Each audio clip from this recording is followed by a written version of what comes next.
Scott Talley here from the worldwide headquarters of Network and Action. And we're with my buddy Brandon from Johnnie T. Melia Moving Company. Been around forever in Houston, an institution. I've known your dad a long, long time. I'm so sorry to hear about his passing. But Brandon, I'm glad you've taken a minute to join us. How you doing? Doing well. We're doing very well here. Good. How about yourself? So, doing great. So tell me about, the history of the company in Houston, your dad getting started in that little story. Well, my dad, my grandpa originally had Queen Moving and Storage way back in 1931. And so my dad kind of grew up in the moving industry himself. And so when, back in 1969, when he was 24 years old, he decided he wanted to branch off and do his own kind of thing.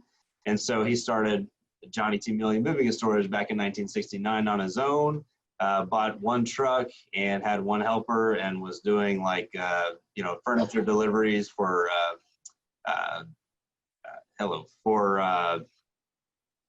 like furniture stores and for designers. That's okay. What I'm trying to say. Yeah. For designers. And then that eventually turned in, hey, can you move my client's house for them? And so he said, sure, yeah, no problem at all. So he kind of grew the business up that way. And then now we, do international moves. I mean, we just started doing a whole bunch of different things.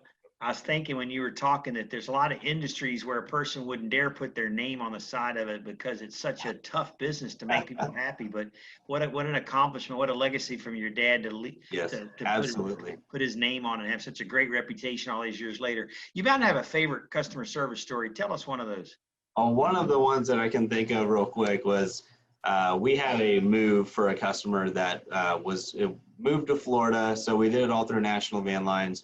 But this lady had it was like a 10 or 12 foot long blue steel table.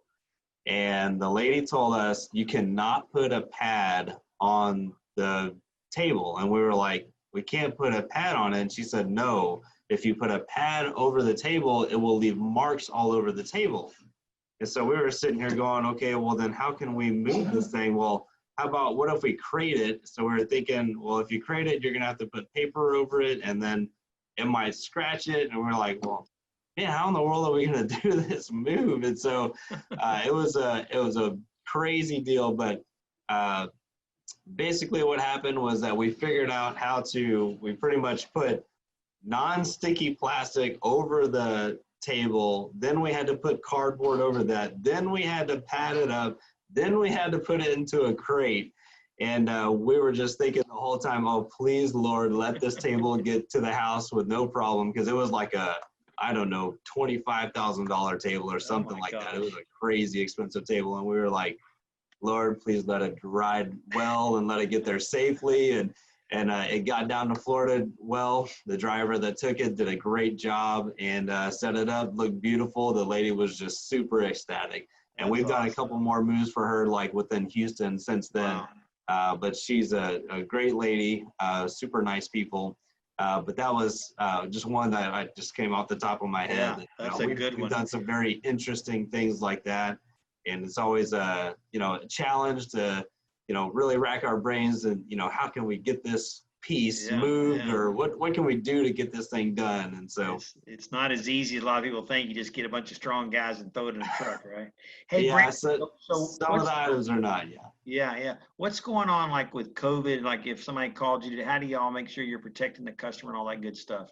So our men, we're definitely making sure that they're not sick, temperature checks, all that kind of good stuff. But also, if they're feeling bad, we tell them stay home. But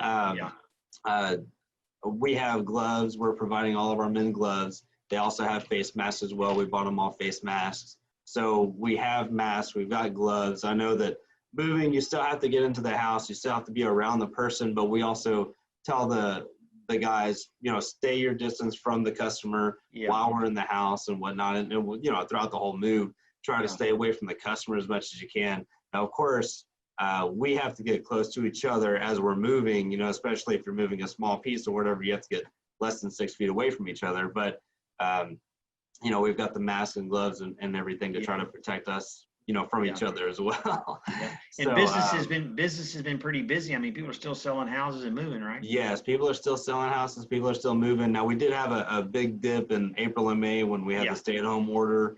nobody wanted to do anything, but June and July and August were just kind of explosive. September's been a pretty steady month, and we're looking for a good October. Great. Brandon, how do people reach you if they want to call you to get a quote or something?